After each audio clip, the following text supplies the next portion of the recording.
ಬೆಂಗಳೂರು ಗ್ರಾಮಾಂತರ ಜಿಲ್ಲೆ ಹೊಸಕೋಟೆ ನಗರದಲ್ಲಿ ಹನುಮ ಜಯಂತಿ ದಿನ ವಿವಿಧ ದೇವಾಲಯಗಳಲ್ಲಿ ಪ್ರಸಾದ ಸೇವನೆ ಮಾಡಿ ಸುಮಾರು 250ಕ್ಕೂ ಹೆಚ್ಚಿನ ಭಕ್ತರು ಅಸ್ವಸ್ಥಗೊಂಡಿದ್ದು ವಿವಿಧ ಆಸ್ಪತ್ರೆಗಳಿಗೆ ದಾಖಲಾಗಿದ್ದಾರೆ.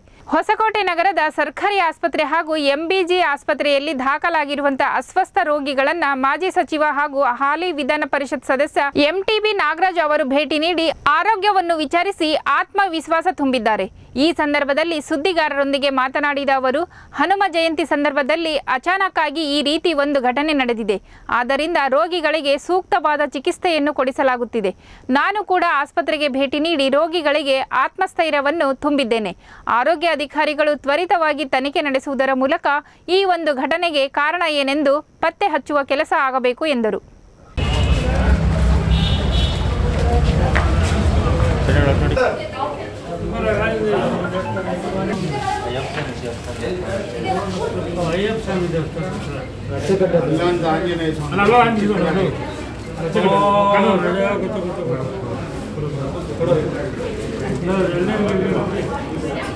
ಏನಾಗಲ್ಲ, ಧೈರ್ಯವಾಗಿ ಸಾಯಂಕಾಲ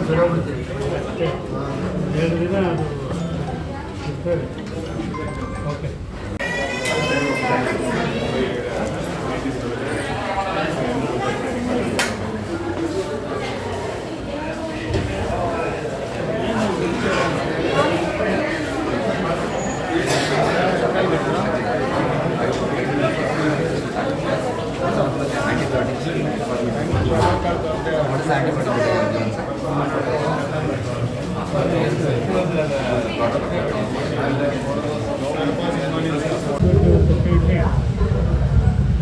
ಎಲ್ಲ ವಾರ್ಡ್ಗಳಲ್ಲಿ ಅಡ್ಮಿಟ್ ಆಗಿರ್ತಕ್ಕಂಥ ಪೇಷಂಟ್ಗಳನ್ನು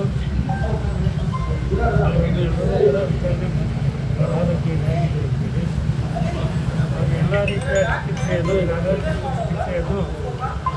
ನಮ್ಮ ವೈದ್ಯಾಧಿಕಾರಿಗಳು ಮತ್ತು ತಂಡದವರು ಹಾಗೆ ಕೊಟ್ಟಿದ್ದಾರೆ. ಮತ್ತು ಕೆಲವರು ಎಮರ್ಜೆನ್ಸಿ ವಾರ್ಡ್ಗಳಲ್ಲೂ ಕೂಡ ಅಡ್ಮಿಟ್ ಆಗಿದ್ದಾರೆ.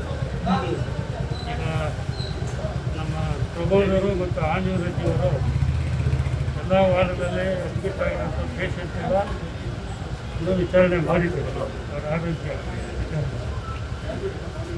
ಎಲ್ಲರೂ ಕೂಡ ಗುಣಮುಖರಾಗಿದ್ದಾರೆ. ಕೆಲವರು ಸ್ವಲ್ಪ ಭಯ ಬಿದ್ದಿರೋ ಸ್ವಲ್ಪ ಹೆಚ್ಚಾಗಿ BP ವ್ಯಾರಿಯೇಷನ್ ಇದೆ.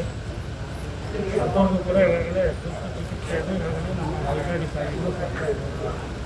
ಆಲ್ಮೋಸ್ಟ್ 90% ಎಲ್ಲ ಗುಣಮುಖರಾಗಿದ್ದಾರೆ. ಕೆಲವರು 20-25 ಜನ ಡಿಸ್ಚಾರ್ಜ್ ಕೂಡ ಆಗಿದ್ದಾರೆ. ಇದು ಆಕಸ್ಮಿಕವಾಗಿ ಅಚಾತುರ್ಯವಾಗಿ ಆದಂಥ ಬಾಯಿಸರ್.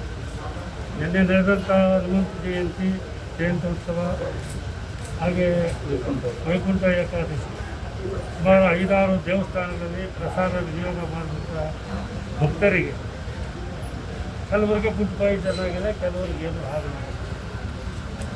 ಅದರಿಂದ ನಾನು ದೇವರಲ್ಲಿ ಪ್ರಾರ್ಥನೆ ಮಾಡ್ತೇನೆ, ಎಲ್ಲರೂ ಕೂಡ ಗುಣಮುಖರಾಗಲಿ ಅಂತೇಳಿ ನಮ್ಮ ವೈದ್ಯಾಧಿಕಾರಿಗಳ ತಂಡದವರು ಈಗಾಗಲೇ ಎಲ್ಲ ರೀತಿಯ ಚಿಕಿತ್ಸೆಯನ್ನು ಈಗಾಗಲೇ ಕೊಡ್ತಾ ಇದ್ದಾರೆ. ಪ್ರತಿಯೊಂದು ವಾರ್ಡ್ನಲ್ಲಿ ವೀಕ್ಷಣೆ ಮಾಡಿದ್ದೇನೆ, ಅವರ ಆರೋಗ್ಯವನ್ನು ವಿಚಾರಣೆ ಮಾಡಿದ್ದೇನೆ.